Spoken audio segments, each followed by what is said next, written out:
Hola, què tal? A 3 d'abril que estem avui. Informació de servei. Continuarà havent-hi núvols que poden portar precipitacions febles generalitzades.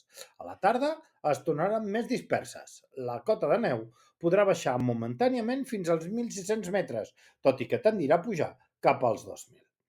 Anem a les notícies. Govern modifica el reglament de serveis d'immigració per evitar la sobreocupació de les unitats immobiliàries. Què vol dir això? Reciclar, que modifica la llei per poder controlar la gent que viu en els pisos, per evitar així que hi hagi aglomeracions i vida precària per a la gent que ve al país. I jo dic, i si s'obliga a baixar els preus del lloguer, així la gent no haurà de viure enxubada a 30 en 30 metres quadrats?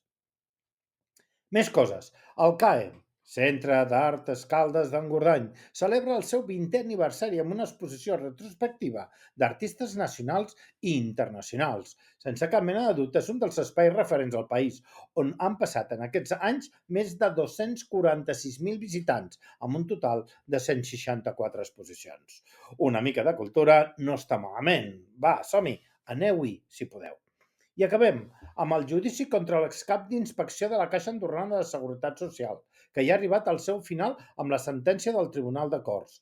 El Batlle ha dictaminat que l'acusada quedi absolta del delicte de blanqueig de capital, mentre que l'acusa de ser culpable per la sostracció de béns públics, supressió de document públic i alteració de dades informàtiques. Així doncs, amb aquesta sentència, que no és curta, la que va ser cap de l'àrea d'inspecció ha estat condemnada a 5 anys a presó, dels quals 3 ferms, recordant que va fer un any de presó preventiva arran de la seva detenció.